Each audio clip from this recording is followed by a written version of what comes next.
Halo teman-teman, salam hangat buat kita semua. Di video kali ini, saya dan teman-teman akan menjelaskan tentang anatomi tulang aksial. Sebelum mulai presentasi, izinkan saya untuk memperkenalkan anggota kelompok saya, yaitu saya sendiri, Apollonia Velanfowo, NIM 16120078. Yang kedua, Adelia Ika Munawaro, NIM 20120092. Yang ketiga, Afiyatun Diniyati, NIM 2012108. Yang keempat, Alfika Rahmawati, NIM 20120091. Slide yang pertama yaitu pengertian rangka aksial. Rangka aksial adalah rangka sumbu tubuh yang menyusun poros tubuh dan memberikan dukungan serta perlindungan pada organ di kepala, leher, dan badan. Tugasnya untuk menjaga postur manusia agar tetap tegak dengan cara mentransmisikan berat dari kepala, leher, dan badan bagian atas serta bawah pada sendi panggul. Rangka aksial terdiri dari tulang tengkorak, tulang dada, tulang rusuk, tulang ekor, dan ruas-ruas tulang belakang. A. Tulang tengkorak.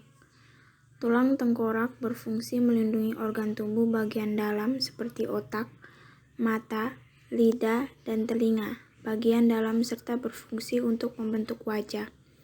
Di dalam tengkorak terdapat 22 tulang, di mana kita bisa membaginya menjadi dua kelompok, yakni 1. Tulang pembentuk bagian kepala.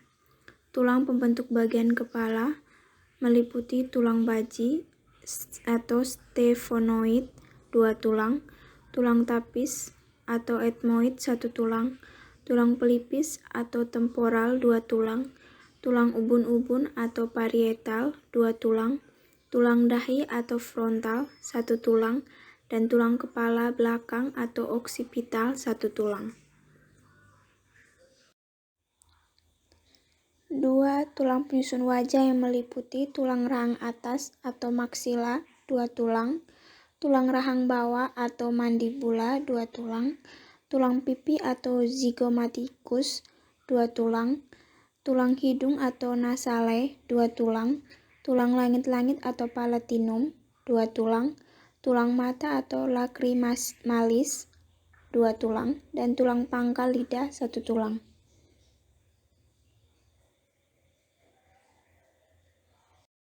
Berikutnya, kelainan pada tulang tengkorak. Craniosynostosis. Craniosynostosis adalah kondisi cacat lahir yang menyebabkan bentuk kepala bayi tidak normal akibat adanya kelainan pada tulang tengkorak. Craniosynostosis dapat dibagi menjadi 4 jenis, yaitu yang pertama, metopik. Craniosynostosis metopik menyebabkan dahi membentuk segitiga, di mana bagian belakang kepala akan melebar. Yang kedua, sagital. Craniosynostosis sagital akan membuat kepala tumbuh memanjang dan pipi. Yang ketiga, koronal. Craniosynostosis koronal membuat bentuk dahi tidak seimbang. Pada bagian yang mengalami kelainan akan terlihat rata dan menonjol di bagian yang tidak mengalami kelainan. Yang keempat, lamboidoid. Craniosynostosis lamboidoid menyebabkan sebagian sisi kepala terlihat datar. Pada beberapa kasus, posisi salah satu telinga juga akan terlihat lebih tinggi. Selanjutnya, penyebab craniosynostosis. Craniosynostosis disebabkan penutupan sutra tengkorak yang terlalu cepat, sehingga pertumbuhan tulang tengkorak pada area tersebut terbatas. Kondisi ini dibedakan menjadi yang pertama, non-sindromik, tidak disertai cacat lahir lainnya, dan umumnya tidak diketahui penyebabnya. Yang kedua, sindromik, disebabkan berbagai sindrom yang umumnya ditimbulkan kelainan genetik, misalnya Apert syndrome, Clausen syndrome, Pfeiffer syndrome, Seter-Kotzen. Beberapa hal lainnya dapat diduga menyebabkan keadaan ini, endokrin, hipertiroid, hipofosfatemia, kekurangan vitamin D, hiperkalsemia, dan sebagainya. Kelainan darah yang menyebabkan hiperplasimia sumsum tulang, misalnya sickle cell, thalassemia, pertumbuhan otak yang kurang, misalnya microcephaly. Gejala yang dapat ditimbulkan adalah bentuk kepala yang abnormal, garis kepala sepanjang area sultura, hilangnya fonali bayi, pertumbuhan kepala bayi tidak proporsional dengan pertumbuhan tubuhnya, terakhir peningkatan ICPA atau tekanan dalam tengkorak, misalnya nyeri kepala, gangguan penglihatan, penurunan kemampuan akademik anak secara tiba-tiba, dan muntah.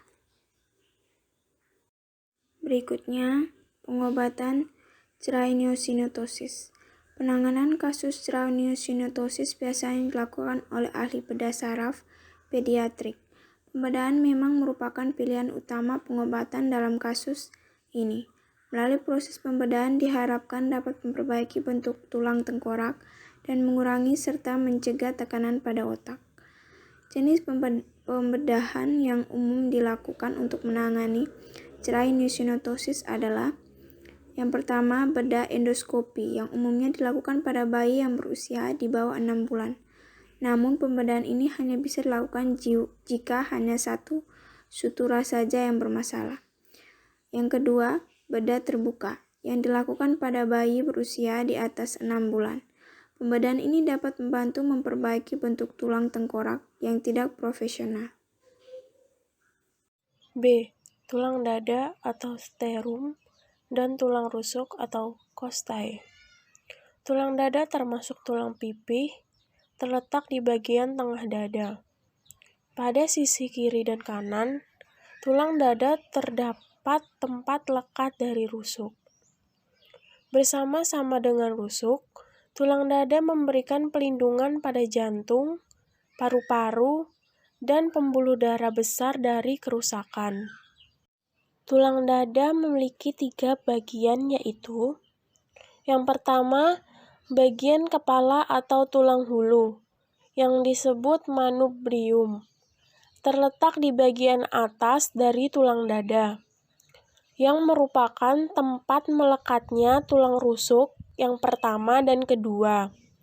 Kemudian yang kedua adalah badan atau gladius, atau yang disebut corpus, terletak di bagian tengah, yang merupakan tempat melekatnya tulang rusuk ketiga sampai ke-7, gabungan tulang rusuk ke-8 sampai ke-10. Kemudian yang ketiga adalah ekor atau tulang taju pedang, atau yang disebut processus siphoideus, yang merupakan tulang rawan, terletak di bagian bawah.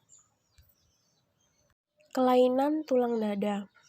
Pictus excavatum. Pictus excavatum adalah kondisi yang membuat tulang dada cekung ke dalam atau tenggelam masuk ke dalam tubuh. Kondisi ini sudah bisa terlihat sejak penderitanya baru lahir.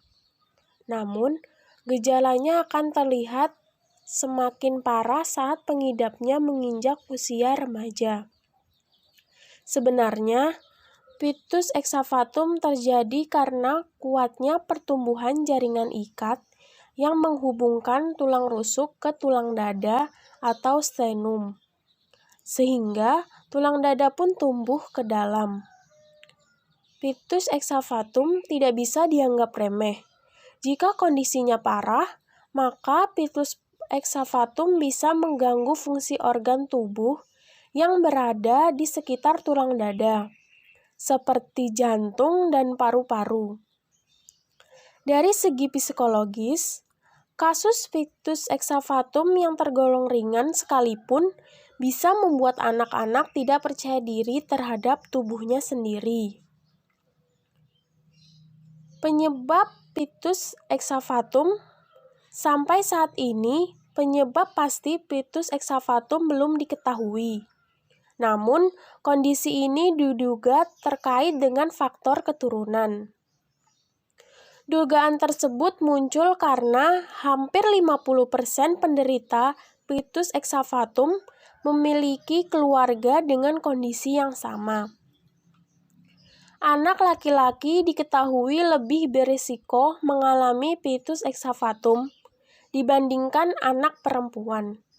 Kondisi ini juga lebih sering terjadi pada penderita sindrom Marfan, sindrom Turner, sindrom Noonan, sindrom Ehlers-Danlos, penyakit tulang akibat kelainan genetik atau penyakit osteogenesis imperfecta, dan lain-lain.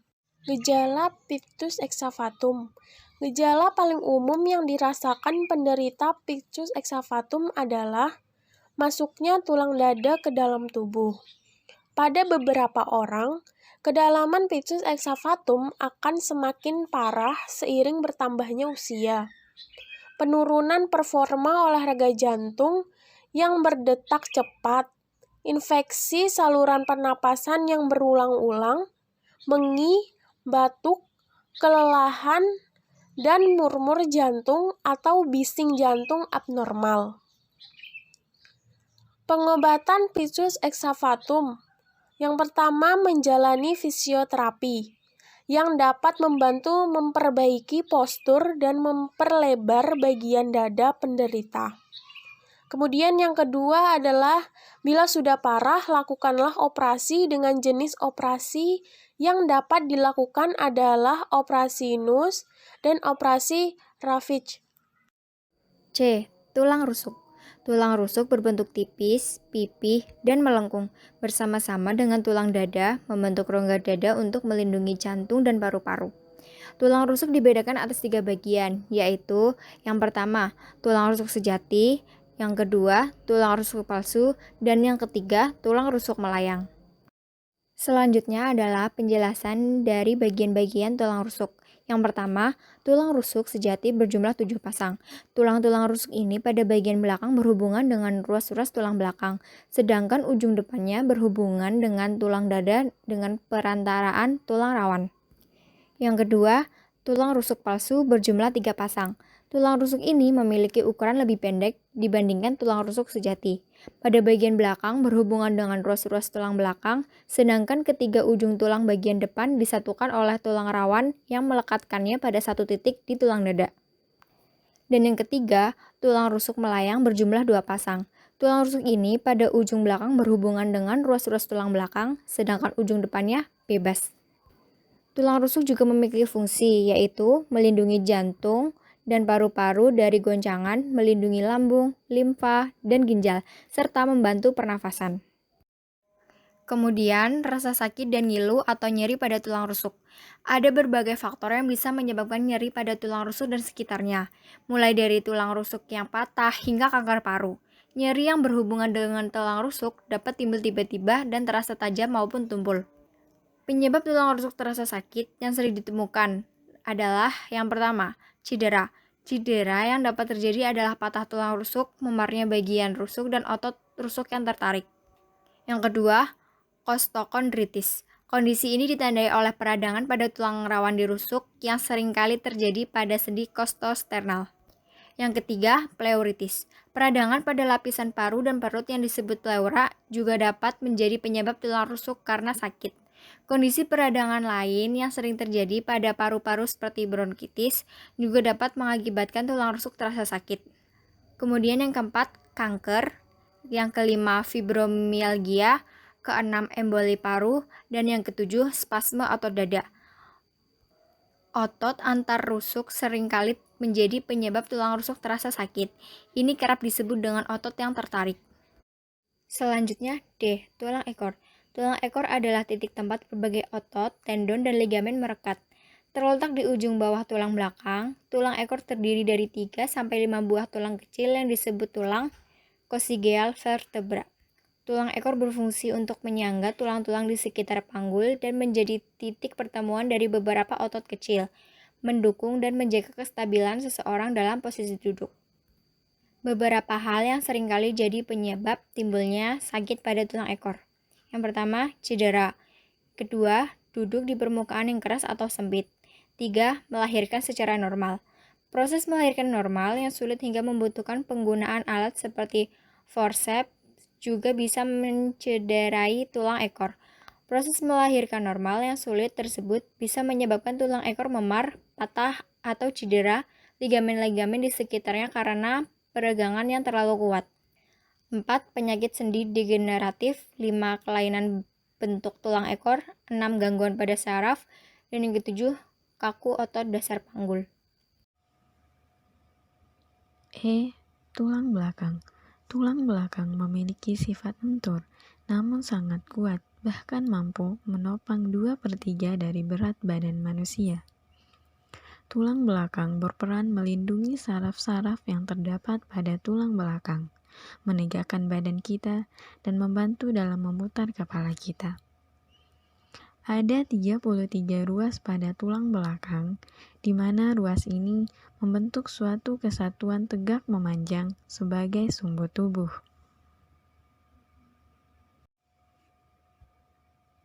Tulang belakang tersusun atas beberapa tulang, yaitu A. 7 ruas pertama disebut tulang leher. Ruas pertama dari tulang leher disebut tulang atlas. Dan ruas kedua berupa tulang pemutar atau poros. Bentuk dari tulang atlas memungkinkan kepala untuk melakukan gerakan. B. 12 ruas berikutnya membentuk tulang punggung. Ruas-ruas tulang punggung pada bagian kiri dan kanannya merupakan tempat melekatnya tulang rusuk. C. 5 ruas berikutnya merupakan tulang pinggang. Ukuran tulang pinggang lebih besar dibandingkan tulang punggung. Ruas-ruas tulang pinggang menahan sebagian besar berat tubuh dan banyak melekat otot-otot.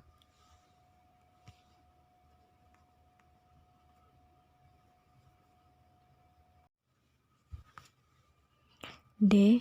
5 ruas tulang kelangkangan atau sakrum yang menyatu berbentuk segitiga terletak di bawah ruas-ruas tulang pinggang. Bagian bawah dari ruas-ruas tulang belakang disebut tulang ekor, tersusun atas 3 sampai dengan 5 ruas tulang belakang yang menyatu.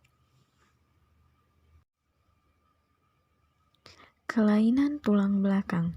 1. Kifosis. Kifosis adalah kelainan tulang belakang yang membuat punggung atas menjadi membulat ke depan secara berlebihan. Akibatnya, kondisi ini membuat tubuh menjadi terlihat bungkuk. Jika dilihat dengan tes pencitraan, hasilnya akan menunjukkan tulang belakang yang bengkok ke depan. Kondisi tulang belakang yang bengkok ini dapat terjadi pada usia berapapun. Namun, paling sering menyerang wanita yang lebih tua, pada bayi dan anak remaja. Kelainan tulang belakang ini terjadi akibat malformasi atau tulang belakang yang terjepit dari waktu ke waktu. 2. Lordosis. Lordosis adalah kelainan tulang belakang yang menyebabkan kelengkungan berlebihan pada punggung bagian bawah. Kondisi ini dikenal juga dengan istilah swayback dan akan membuat bokong tampak lebih menonjol. 3. Skoliosis. Skoliosis adalah kelainan tulang belakang yang melengkung berlebihan ke samping. Sebagian besar kasus skoliosis itu ringan, tetapi kondisinya bisa memburuk seiring bertambah usia. Pada kasus parah, kondisi tulang belakang yang bengkok ini bisa melumpuhkan dan mengganggu fungsi paru-paru, karena lekukan tulang belakang dapat mengurangi jumlah ruang di dada. Salah satu jenis skoliosis yakni levoskoliosis, yang dapat menyebabkan tulang belakang bengkok ke sisi kiri tubuh, sehingga membentuk huruf C. 4. Spondilosis. Spondilosis adalah degenerasi tulang belakang yang mempengaruhi sendi, bantalan tulang, dan tulang belakang itu sendiri. Spondilosis dapat mengganggu pergerakan tulang belakang dan mempengaruhi saraf. 5. Spondylolitesis. Spondylolitesis adalah bergesernya tulang belakang atau vertebra dari posisinya akibat adanya fraktur stres terus-menerus. Bagian tulang belakang yang terkena umumnya adalah punggung bawah. Akan tetapi, area punggung atas atau di bagian belakang leher juga bisa terkena. Adapun tanda dan gejala kelainan tulang belakang. Pada orang yang mengalami kifosis, punggung mungkin sering terasa nyeri. Ada pula yang merasakan kekakuan pada tulang punggung karena lekukannya yang tidak normal. Postur tubuh juga akan berubah menjadi membungkuk. Orang yang mengalami lordosis akan memiliki bokong yang menonjol lebih jauh ke belakang dan perut lebih maju ke depan. Saat berbaring telantang, punggung akan sulit menempel di atas lantai. Gejala lain yang menyertai adalah nyeri, mati rasa, kesemutan, atau kelemahan pada satu atau kedua kaki disertai dengan masalah kandung kemih. Gejala skoliosis umumnya berupa bahu dan pinggang yang tidak rata. Satu tulang belikat tampak lebih menonjol daripada yang lain. Jika lengkungan cukup parah, tulang belakang membentuk huruf S, menyebabkan tulang rusuk di satu sisi tubuh terlihat lebih menonjol. Orang dengan spondylosis umumnya merasakan gejala tegang pada otot di sekitar tulang punggung. Rasa tidak nyaman ini bisa menyebar hingga ke area bokong dan paha belakang. Gejala semakin memburuk ketika melakukan aktivitas. Spondylolitesis menimbulkan gejala nyeri punggung disertai kaku dan mati rasa hingga ke bagian kaki. Orang dengan kondisi ini juga bisa mengalami kifosis dan lordosis. Penyebab kelainan tulang belakang yaitu masalah kesehatan seperti osteoporosis, penyakit Scheuermann, faktor genetik, kelainan bawaan lahir, mengalami cedera seperti fraktur yang bisa menyebabkan tulang bergeser atau melengkung, dan penyebab lain dapat disebabkan oleh aktivitas tertentu. Cara mengobati kelainan tulang belakang adalah minum obat peredam nyeri, minum obat penyakit lain yang mendasari, misalnya penyebab gangguan tulang belakang yang disebabkan oleh masalah kesehatan, seperti osteoporosis. Minumlah obat untuk mencegah pengeroposan tulang, melakukan terapi dan fisioterapi, penggunaan penyanggah punggung, dan operasi. Pencegahan kelainan tulang belakang dapat dilakukan dengan selalu mempraktekkan postur tubuh yang baik, hindari aktivitas berlebihan, olahraga, dan lakukan peregangan. Sekian dari kelompok kami, mohon maaf jika ada kekurangan. Terima kasih.